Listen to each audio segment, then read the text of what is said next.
Hello. Welcome back to my channel. Learn English with James.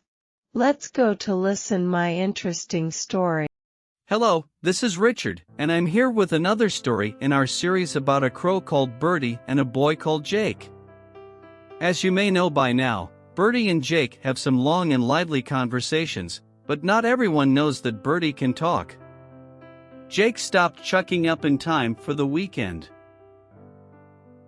He still looked a little pale, but he was more or less fine. Mom said that they should go to the park to get some fresh air. They took a ball and kicked it around. Jake's sister, Elle, scored a goal against Dad. Then Jake scored 2 more. The fourth time that Jake came in for a shot, Dad was determined to save the ball. He took a dive towards the coat that they were using as a goalpost and landed with a heavy thud. Umph! Dad had bruised and winded himself and had enough of football for one weekend. But they had only been out for half an hour and Mom had told them to take a big walk, because Jake had been in his room for most of the week. "Let's get a boat." "Can we please?" asked Jake. It was only a tiny lake, but it was fun to hire rowing boats and pretend to be pirates. Dad rowed and Jake shouted, "Get ready to be boarded," at Elle, who was in her own boat. At last, they went back to the car park. But Dad could not find his car keys. This was not entirely unexpected. Usually after searching all his pockets 3 or 4 times he found them. Not this time though. They were definitely not on him. "Bother! They must have fallen out when I dived for the ball," he said. They went back and searched the grass for the keys. But no luck.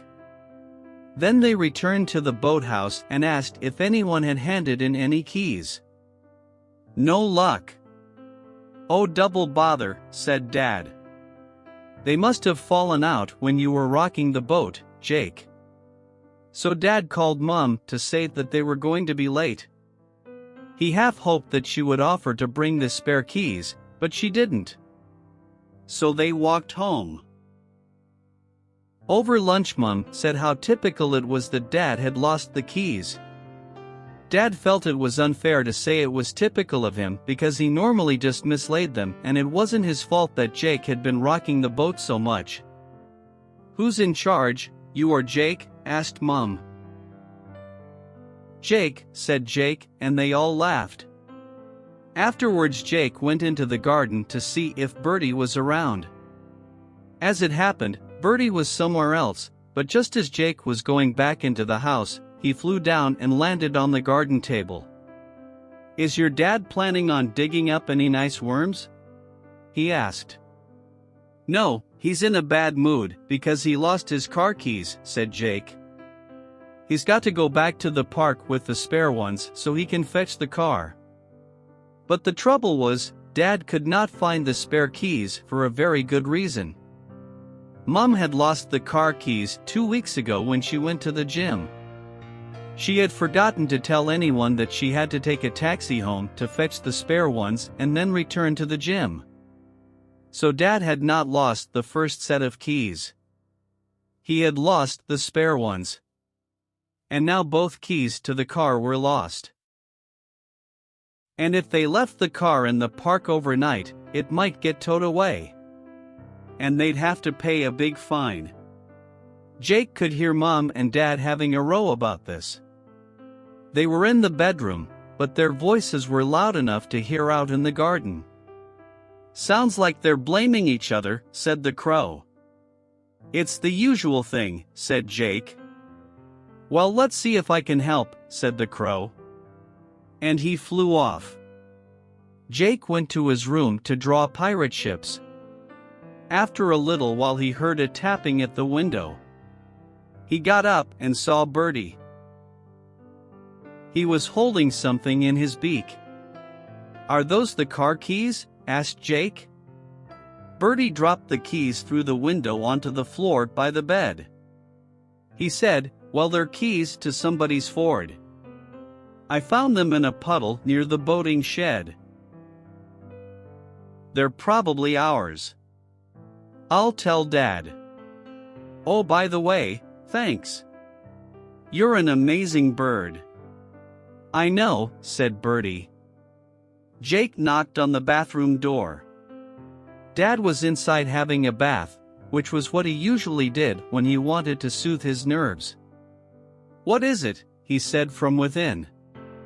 Birdy found the car keys for us, said Jake. Is that so? Said Dad. It's very kind of him, but unless he's brought them here, it's not much use to us. He has, said Jake.